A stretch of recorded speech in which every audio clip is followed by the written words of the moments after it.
Bonjour, je suis François Képès, biologiste cellulaire. Aujourd'hui, je vous parle d'une question importante. Comment mieux capturer le principal gaz à effet de serre? Le soubassement scientifique de tout cela, c'est la fixation autotrophique du CO2 et son optimisation par biologie de synthèse. Nous avons souvent entendu que le dioxyde de carbone, ou CO2, est un gaz à effet de serre.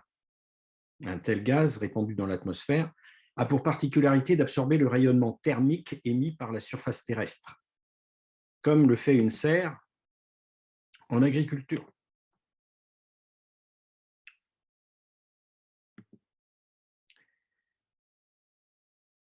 Dans le cas de l'atmosphère terrestre, ce qui se passe, c'est que le Soleil réchauffe la Terre, une partie de son rayonnement thermique est réémis vers l'atmosphère, et si dans cette atmosphère se trouvent des gaz à effet de serre, tels que le méthane CH4, l'eau H2O, le dioxyde de carbone CO2, ceux-là réémettent un rayonnement thermique du type infrarouge dans toutes les directions, y compris vers la planète, et donc contribuent au réchauffement. En d'autres termes, plus il y a de CO2 dans l'atmosphère, plus s'accentue le réchauffement climatique. Comme pour tout autre gaz à effet de serre, se pose donc la question du bilan production-consommation. Le réchauffement climatique résulte d'un excès de production, largement discuté dans vos journaux et vos radios, ou d'un défaut de consommation qui sera l'objet de notre propos ici.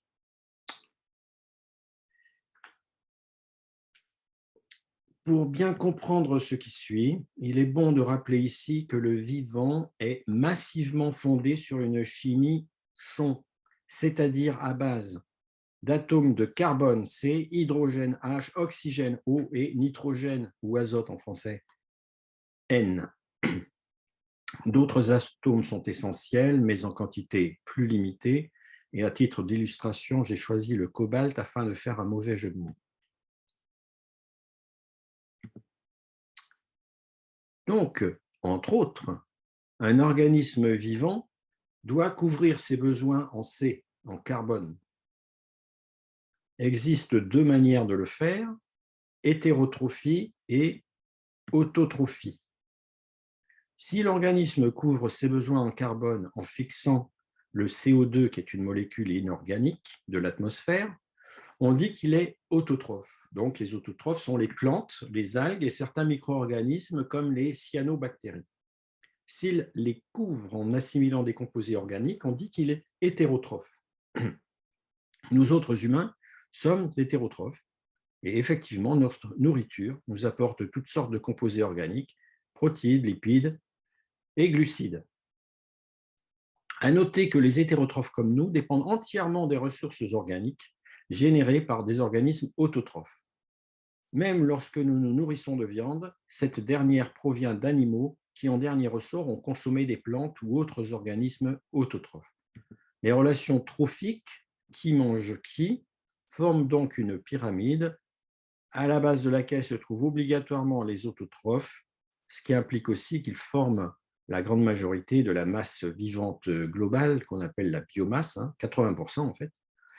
En d'autres termes, le carbone de la biomasse, même celle des animaux, provient en dernière analyse du CO2 fixé par autotrophie. Il faut savoir que chaque année, plus de 350 milliards de tonnes de CO2 atmosphérique sont consommées par la nature grâce à un processus appelé fixation autotrophique de CO2.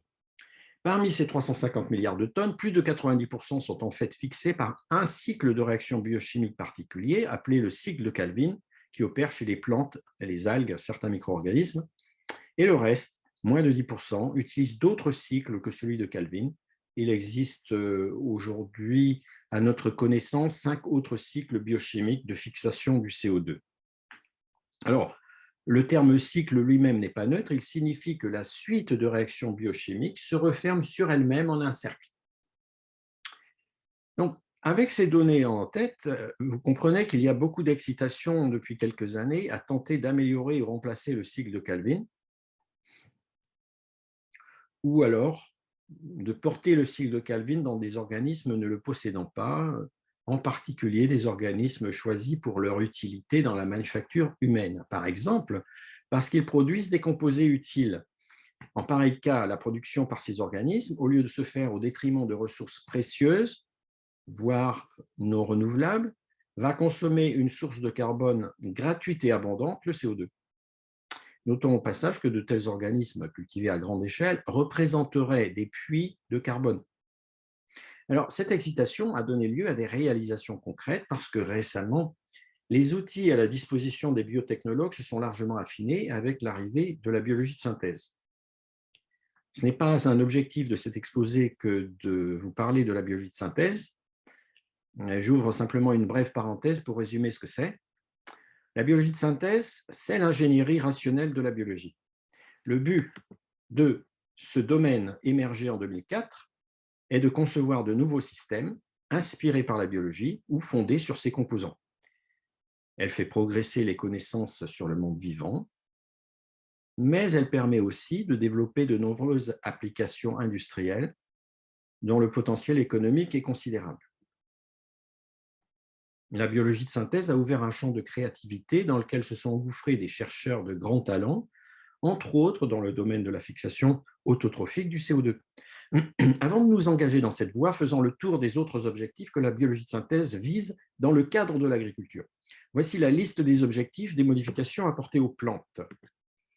Modifier leur métabolisme afin de bioproduction de composés chimiques utiles, optimiser leur croissance, altérer leur composition pour faciliter leur usage ultérieur, recourir à moins de produits phytosanitaires, adapter les plantes au changement climatique, permettre aux céréales d'utiliser l'azote atmosphérique comme le font naturellement les légumineuses, et enfin, et ce sera notre propos ici, améliorer leur photosynthèse et fixation de CO2.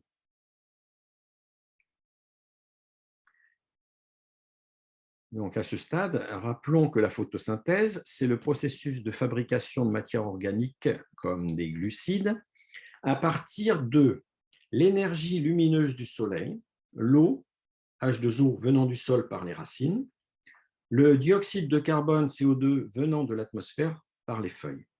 Ce processus libère de l'oxygène, O2, dans l'atmosphère. Il permet aux organismes photosynthétiques d'accumuler des composés chauds comme les glucides et ainsi de croître en satisfaisant leurs besoins énergétiques. Parlant d'énergie, notons que la puissance moyenne calculée, captée par la photosynthèse, à l'échelle de la planète entière, avoisine 150 millions de watts, ce qui équivaut à environ 5 fois la consommation énergétique de l'humanité. Une équation chimique simplifiée de la photosynthèse ressemblerait à ceci. Sur la ligne du haut, vous avez CO2 plus H2O en présence de lumière va donner CH2O plus O2. On retrouve l'oxygène qui s'en va, d'accord? Mais ce qu'il y a d'intéressant ici, c'est le CH2O en rouge. Alors en fait, ce n'est pas un composé chimique. En réalité, j'aurais dû multiplier tous les termes de mon équation par 6. Mais CH2O 6 fois, c'est la ligne en dessous, ça c'est un sucre simple à 6 carbones, hein, comme par exemple le glucose qui est l'un des composants majeurs du miel.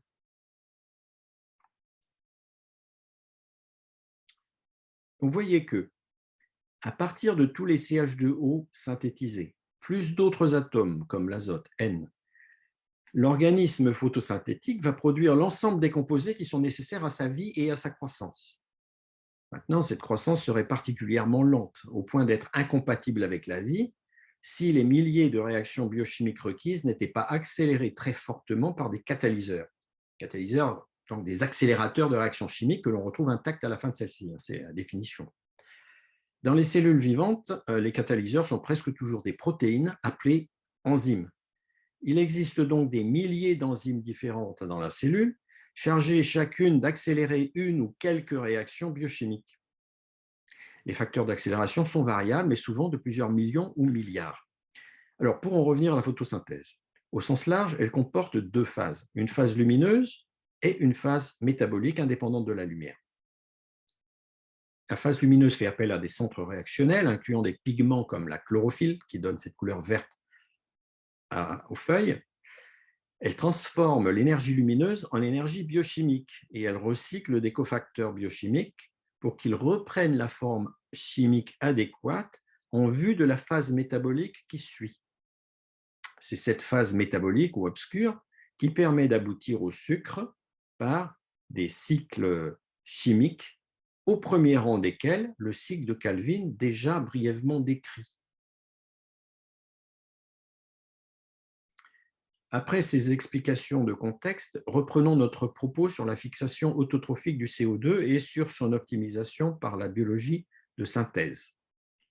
Donc, nous avons vu que le cycle de Calvin est la source principale de la fixation du CO2 dans les organismes autotrophes. Cet ensemble de réactions biochimiques se refermant sur lui-même peut être subdivisé en trois phases. Alors, il ne s'agit pas de regarder les détails de cette figure qui apparaît maintenant à droite sur l'écran, mais simplement quelques points particuliers que je vais résumer. Il y a d'abord une phase 1 de fixation du CO2. Elle fait intervenir un sucre à 5 carbone, le ribulose, qui réagit avec le CO2 à 1 carbone pour fournir deux molécules identiques ayant chacune 3 carbones, qu'on appelle glycérate, l'une d'entre elles rentrant dans le métabolisme central. Donc, cette réaction est catalysée par une enzyme appelée Rubisco, protéine particulièrement abondante du monde vivant, parce qu'en fait limitante pour l'ensemble de cette formation de la biomasse. Dans la phase 2, ici, on réduit un glycérate en glycéraldéhyde, qui est un sucre à 3 carbones. Dans la phase 3, en plusieurs étapes, on régénère 3 ribuloses à 5 carbones à partir de 5 glycéraldéhydes à 3 carbones. Donc on voit qu'on a un bilan carbone qui est tout à fait impeccable, que le cycle est bouclé et qu'on a régénéré les ribuloses. Alors bon, dans cette description simplifiée, l'accent a été mis sur le devenir des carbones, on a omis les cofacteurs pourtant essentiels aux réactions d'oxydoréduction, ceux-là même qui sont régénérés par la réaction lumineuse de la photosynthèse dans sa première phase, comme résumé dans la figure de gauche. Ont aussi été passées sous silence les réactions de phosphorylation et déphosphorylation, pourtant essentielles pour les transactions énergétiques du cycle. Au vu de l'importance cruciale de la photosynthèse pour l'existence même du monde vivant, le cycle de Calvin apparaît comme central.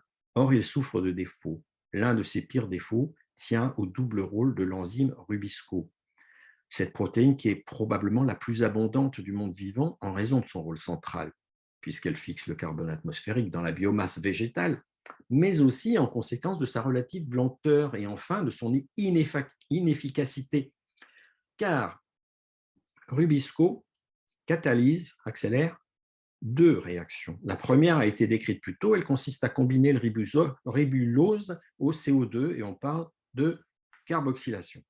Mais la seconde consiste à combiner le ribulose au O2, l'oxygène, et on parle de photorespiration.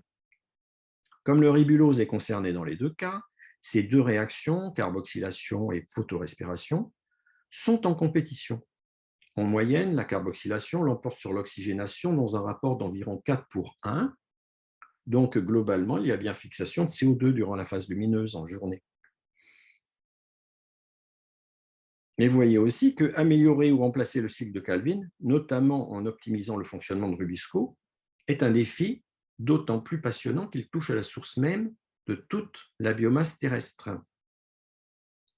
Et donc, on en vient à cette affaire de cycle optimisé totalement synthétique. Un article de Schwander et ses collaborateurs en 2016 est paru, les auteurs allemands appliquaient les principes de la biologie de synthèse pour remplacer le cycle de Calvin par un cycle totalement différent, totalement artificiel, mais rendant les mêmes services avec un meilleur rendement. Précisons d'emblée que leur cycle synthétique, dont l'acronyme était CETCH, ne fonctionnait en 2016 que dans l'éprouvette, in vitro comme on dit, et non dans le vivant, in vivo.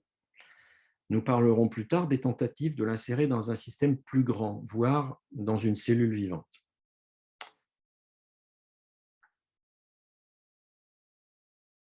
Il faut savoir que ce cycle CETCH, mais aussi d'autres cycles que ces auteurs ont considérés, ont montré de meilleurs rendements énergétiques et une meilleure capacité à distinguer le CO2 de l'oxygène, donc d'empêcher la photorespiration, par rapport au cycle de Calvin naturel. Alors, regardons maintenant plus spécifiquement ce cycle artificiel CETCH. Les travaux des auteurs comportent deux grandes phases. Comme il se doit en biologie de synthèse, on a découplé la conception et la construction. Donc, parlons d'abord de la conception. Elle comprend 4 stades. On va d'abord identifier une carboxylase efficace qui distingue bien le CO2 de O2, mieux que Rubisco.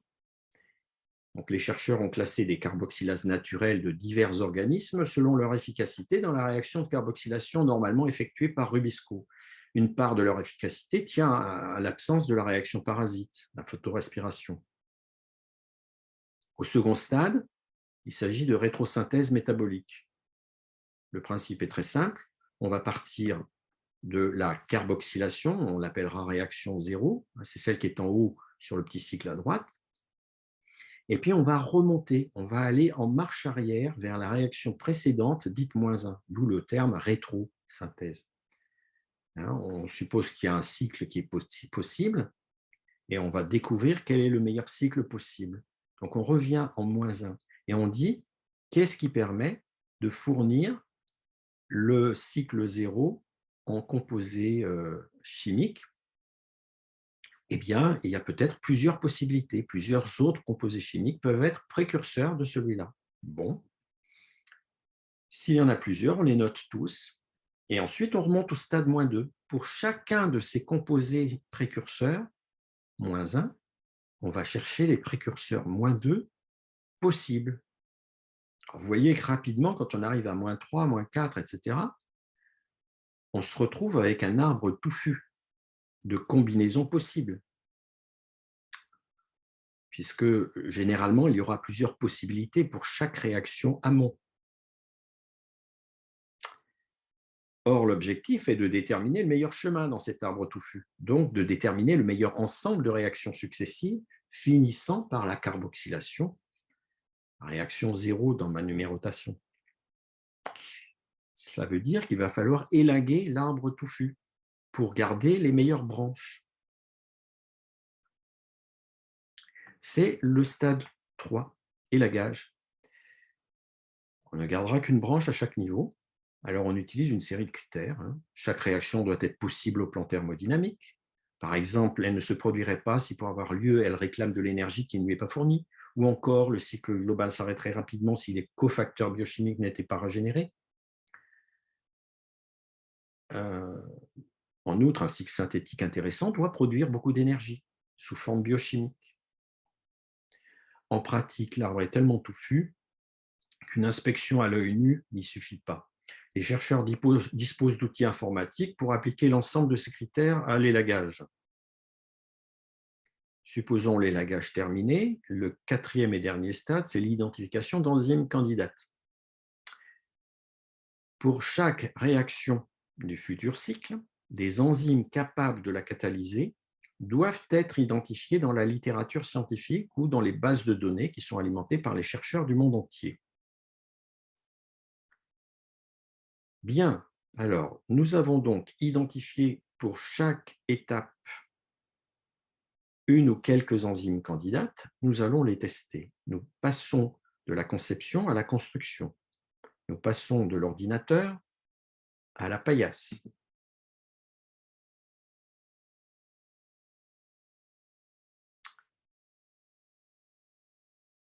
au bilan, hein, plusieurs cycles synthétiques consommaient un tiers d'énergie et jusqu'à plus de 7 photons en moins par CO2 converti. Donc, c'est quand même assez efficace. Et pour différentes raisons que je ne détaillerai pas, c'est le CETCH qui l'a emporté. Ce qui consiste donc dans la phase construction, qui a également 4 stades, à d'abord vérifier ces enzymes candidates obtenues durant la conception au dernier stade. Une par une, on les caractérise à la paillasse, on mesure leurs paramètres. Quand on est satisfait de certaines de ces enzymes, on reconstruit la voie métabolique cyclique, c'est-à-dire qu'on réunit toutes les enzymes requises dans la même éprouvette. On ajoute le réactif initial et on mesure le flux des transformations successives de ce réactif initial à travers cette voie cyclique. En troisième stade, on va optimiser la voie métabolique pour harmoniser son fonctionnement dans son entier. Par exemple, il est indispensable de s'assurer du recyclage des cofacteurs afin que la voie puisse tourner cycliquement sans s'arrêter au bout de quelques tours. Durant ces étapes, certaines enzymes vont être altérées par génie enzymatique pour favoriser l'activité catalytique souhaitée. Ici, j'ai un exemple dans lequel une activité déshydrogénase fait place à une activité oxydase utilisant l'oxygène. Donc la MCD devient une MCO et pour cela, on va travailler sur le site catalytique, le site qui accélère la réaction biochimique de déshydrogénation ou donc d'oxydation, qui est représenté dans cette petite image. Et dans le dernier stade, on évalue le cycle métabolique complet. Et bien sûr, ce test final, cette vérification finale, fait partie intégrante du cycle global qu'implique la biologie de synthèse.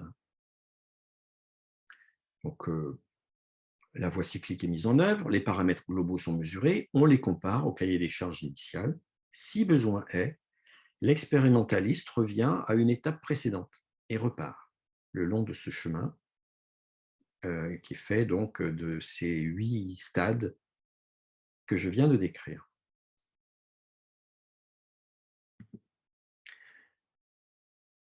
Ce qui est beau et tout à fait remarquable en 2016, c'est que ce cycle artificiel fasse appel à 17 enzymes différentes, dont certaines ont dû être modifiées par génie enzymatique. J'avais donné un exemple tout à l'heure.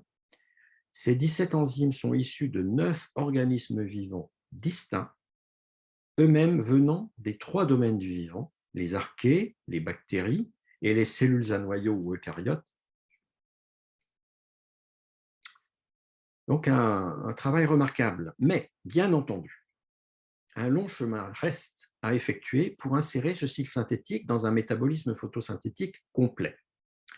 La même équipe, collaborant avec une équipe française de microfluidique, a franchi en 2020 une étape en couplant le cycle synthétique CETCH que je viens de décrire à des membranes photosynthétiques isolées à partir de feuilles d'épinards. C'est l'article de Miller et collaborateurs.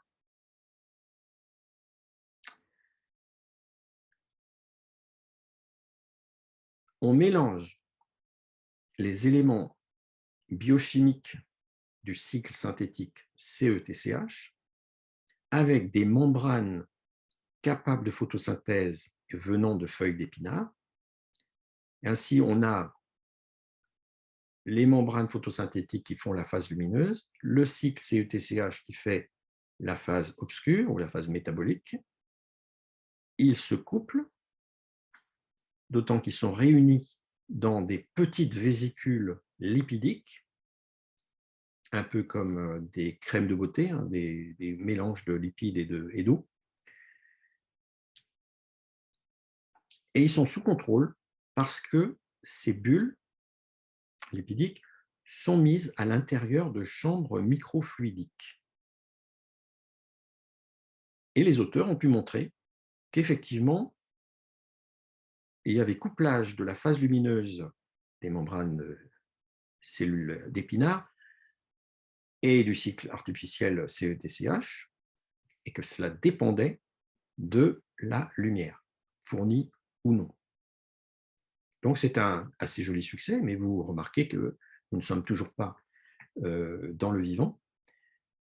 Et d'autre part, ce que l'histoire ne dit pas immédiatement, c'est qu'en fait, ce cycle ne tournait pas très longtemps parce que, ou alors il fallait l'aider par des éléments extérieurs, sinon il épuisait ses ressources, ayant perdu la capacité d'autoréparation des membranes lorsqu'elles sont vraiment dans une cellule de feuilles d'épinard.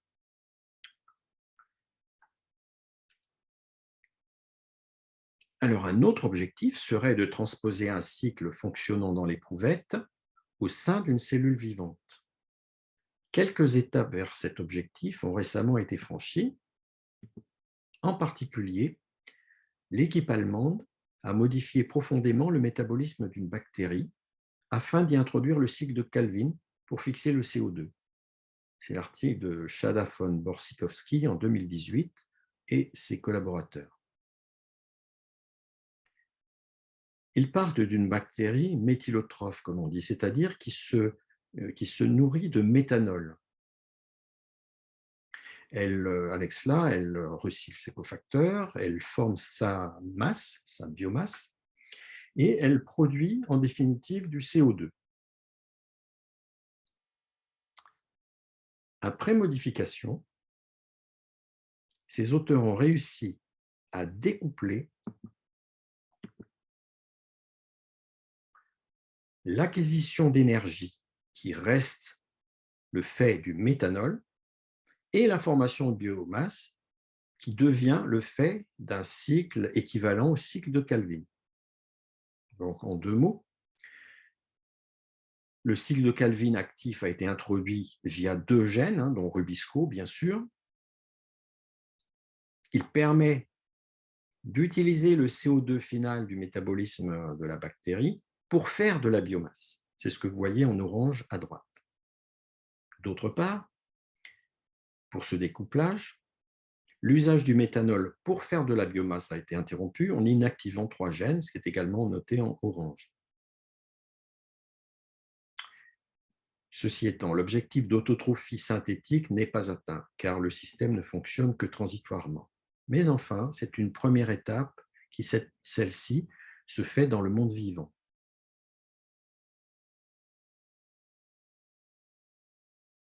Je peux aussi citer, en tout dernier lieu, que des équipes autrichiennes ont altéré le métabolisme d'une levure hétérotrophe d'intérêt industriel pour la rendre autotrophe, capable de pousser en continu avec pour seule source de carbone du CO2. Ceci dit, vous le remarquez, dans ces deux exemples, nous sommes certes dans des cellules vivantes, mais il s'agit de micro-organismes, la bactérie, et puis, dans le dernier cas, la levure.